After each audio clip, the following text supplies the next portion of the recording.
അടുത്തായി നമ്മൾ ഡിസ്കസ് ചെയ്യാൻ പോകുന്നത് 2023 ചോദിച്ചിട്ടുള്ള ബയോളജി സയൻസിന്റെ പെഡഗോഗി ക്വസ്റ്റ്യൻ പേപ്പർ ആണ്.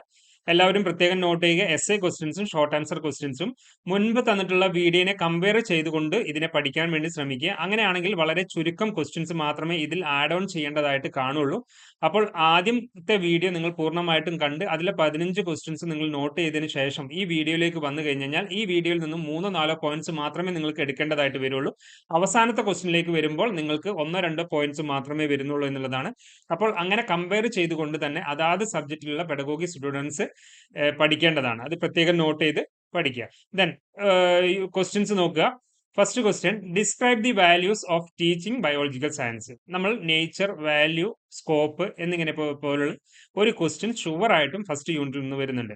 ദെൻ രണ്ടാമത്തെ ഓപ്ഷണൽ ക്വസ്റ്റ്യൻ എന്ന് പറയുന്നത് analyse Bloom's taxonomy of educational objectives and it's importance എന്നുള്ളത്.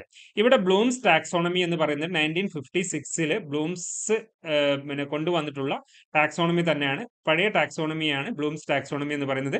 മറ്റേത് നിങ്ങൾ സെപ്പറേറ്റ് ആയിട്ട് ചോദിച്ചെങ്കിൽ മാത്രം എഴുതിയാൽ മതി. ഏതാണ്? Revised Bloom's taxonomy. അത് 2001 വന്നിട്ടുള്ളതാണ്. ആൻഡേഴ്സൺ ആൻഡ് ക്രാദോളിൻ്റെതാണ് റിവൈസ്ഡ് ബ്ലൂംസ് ടാക്സോണമി എന്ന് പറയുന്നത്. അങ്ങനെ ചോദിച്ചെങ്കിൽ മാത്രമാണ് റിവൈസ്ഡ് ബ്ലൂംസ് ടാക്സോണമി എഴുതേണ്ടത്. അതല്ലെങ്കിൽ ബ്ലൂംസ് ടാക്സോണമി തന്നെ 3 ഡൊമൈനുകളെ കേന്ദ്രീകരിച്ചുകൊണ്ടാണ് നിങ്ങളോട് ആൻസർ ചെയ്യേണ്ടത്. ദെൻ സെക്കൻഡ് ക്വസ്റ്റ്യൻ, അത് സെക്കൻഡ് യൂണിറ്റിൽ നിന്ന് തന്നെയാണ്. Explain the skills of reinforcement. നമുക്കറിയാം 9ഓളം സ്കില്ലുകൾ സെക്കൻഡ് യൂണിറ്റിൽ പഠിക്കാനുണ്ട്. അതിൽ ഒരു സ്കില്ലാണ് സ്കിൽ ഓഫ് റീഇൻഫോഴ്സ്മെന്റ്. അത് തന്നെ എടുത്ത് ചോദിച്ചിട്ടുണ്ട്. ദെൻ അടുത്തൊരു സ്കില്ലാണ് micro teaching and macro teaching തമ്മിലുള്ള വ്യത്യാസത്തെ കുറിച്ചാണ് ക്വസ്റ്റ്യൻ വന്നിട്ടുള്ളത്. Differentiate between micro teaching and macro teaching. എന്താണ് മൈക്രോ ടീച്ചിങ്, എന്താണ് മാക്രോ ടീച്ചിങ് എന്നുള്ളത്. Then third question, elucidate the steps involve in writing a lesson plan. അപ്പോൾ ലെസൺ പ്ലാൻ വളരെ important ആണ്. ആ ലെസൺ പ്ലാൻ തന്നെയാണ് ഇവിടെ വരുന്നത്. ഇവിടെ 2 ക്വസ്റ്റ്യൻ വന്നത്. അതിൽ ഒന്ന് ലെസൺ പ്ലാന്റെ സ്റ്റെപ്സും മറ്റൊന്ന് യൂണിറ്റ് പ്ലാന്റെ സ്റ്റെപ്സുമാണ്. ഇവിടെ നിങ്ങൾക്ക് ഈ ഒരു യൂണിറ്റിൽ നിങ്ങൾക്ക് നോക്കിയാൽ മനസ്സിലാവും. പിന്നെ ലെസൺ പ്ലാൻ പറയുന്നുണ്ട്, യൂണിറ്റ് പ്ലാൻ പറയുന്നുണ്ട്, ഇയർ പ്ലാൻ പറയുന്നുണ്ട്. ഇങ്ങനെ 3 പ്ലാനുകളാണ് ഈ ഒരു യൂണിറ്റിൽ വരുന്നത്. ആ 3 പ്ലാനുകളിൽ പ്രത്യേകം നിങ്ങൾ നോട്ട് ചെയ്ത് വെക്കുക. എന്താണ് ലെസൺ പ്ലാൻ? ഏറ്റവും കൂടുതൽ ആവർത്തിച്ച് ചോദിക്കുന്നത് ലെസൺ പ്ലാനെ കേന്ദ്രീകരിച്ചുകൊണ്ടാണ്. രണ്ടാമത് എന്ത് വരുന്നുള്ളൂ? Unit plan. പിന്നീട് എന്ത് വരുന്നുള്ളൂ? ഇയർ പ്ലാൻ എന്ന് പറയുന്നത്. ഓക്കെ. ദെൻ ഫോർത്ത് ക്വസ്റ്റ്യൻ വരുന്നത് explain brain based learning then individual activities. ഈ 2 കാര്യത്തെ എക്സ്പ്ലെയിൻ ചെയ്യാനാണ് പറയുന്നത്. അത് നിങ്ങൾക്ക് ഫോർത്ത് യൂണിറ്റിൽ സെപ്പറേറ്റ് ആയിട്ട് എടുത്ത് പറയുന്നുണ്ട്. അത് കൂടാതെ തന്നെ മറ്റൊരു ക്വസ്റ്റ്യൻ ഫോർത്ത് യൂണിറ്റിൽ നിന്ന് വന്നിട്ടുള്ളത് ടീം ടീച്ചിങ് എന്നുള്ളത്. ആ ടീം ടീച്ചിങ് വളരെ ഇമ്പോർട്ടന്റ് ആയിട്ടുള്ള ഒരു ഏരിയ തന്നെയാണ്. അത് നിങ്ങൾക്ക് പഠിച്ചെടുക്കാവുന്നതാണ്. അഡീഷണൽ ആയിട്ട് വരുന്ന പോയിന്റ്സുകൾ മാത്രമാണ് ഈ ഒരു ക്വസ്റ്റ്യൻ പേപ്പറിലൂടെ നിങ്ങൾ കണ്ടെത്തി പഠിക്കേണ്ടതായിട്ടുള്ളത്. Write and essay on online teaching resources. Last യൂണിറ്റിൽ നിന്ന് വന്നതാണ് ഓൺലൈൻ ടീച്ചിങ് റിസോഴ്സസ്. ഇവിടെ സയൻസ് സബ്ജക്റ്റുകളൊക്കെയാണ് എന്ത് ചെയ്യുന്നത്? ഓൺലൈൻ ടീച്ചിങ് റിസോഴ്സുകളെ കുറിച്ചും ആർട്ടിഫിഷ്യൽ ഇന്റലിജൻസിനെ കുറിച്ചും മറ്റൊക്കെ വരുന്നത്. പിന്നെ മാസ് മീഡിയ കമ്മ്യൂണിക്കേഷൻ, പിന്നെ കമ്പ്യൂട്ടർ ഇൻഫർമേഷൻ കമ്മ്യൂണിക്കേഷൻ ടെക്നോളജി എന്ന് പറയുന്നത് ICT. Then last question, describe the role of information and communication technology ICT എന്നുള്ളതാണ്. ആ ക്വസ്റ്റ്യൻസും ഇവിടെ വരുന്നുണ്ട് എന്നുള്ളതാണ്. അപ്പോൾ നിങ്ങൾ എല്ലാ ക്വസ്റ്റ്യൻ പേപ്പറും അനലൈസ് ചെയ്യുക വഴി നിങ്ങൾക്ക് ഇതിൽ ഇമ്പോർട്ടന്റ് ആയിട്ട് വരുന്ന ക്വസ്റ്റ്യൻസ് നിങ്ങൾക്ക് തന്നെ സ്വമേധയാ മനസ്സിലാക്കി എടുക്കാൻ കഴിയുന്നുണ്ടാവും എന്ന് വിചാരിക്കുന്നു.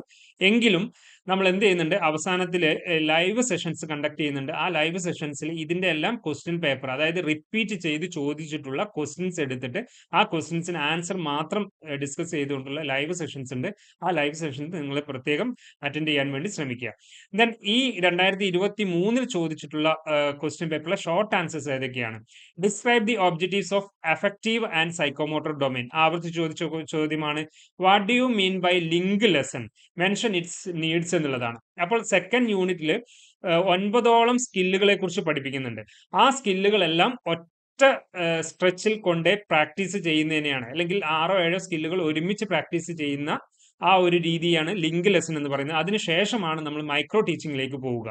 അപ്പോൾ അവിടെയാണ് ഈ ലിങ്ക് ലെസന്റെ ഇമ്പോർട്ടൻസ് വരുന്നത്. അപ്പോൾ മൈക്രോ ടീച്ചിങ് പറയണം, ലിങ്ക് ലെസൺ പറയണം, അതേപോലെ തന്നെ മാക്രോ ടീച്ചിങ്. ഇത് 3 നിങ്ങൾ നിർബന്ധമായിട്ടും കമ്പയർ ചെയ്ത് പഠിക്കൽ നിർബന്ധമാണ്. അത് വൈവ വോസിക്ക് കൂടി 3rd സെമ്മിൽ ചോദിക്കാൻ സാധ്യതയുള്ളതാണ്. Then explain the characteristics of a good lesson plan. ആവർത്തിച്ച് പറയേണ്ടതില്ല. Write a note on teacher guided learning.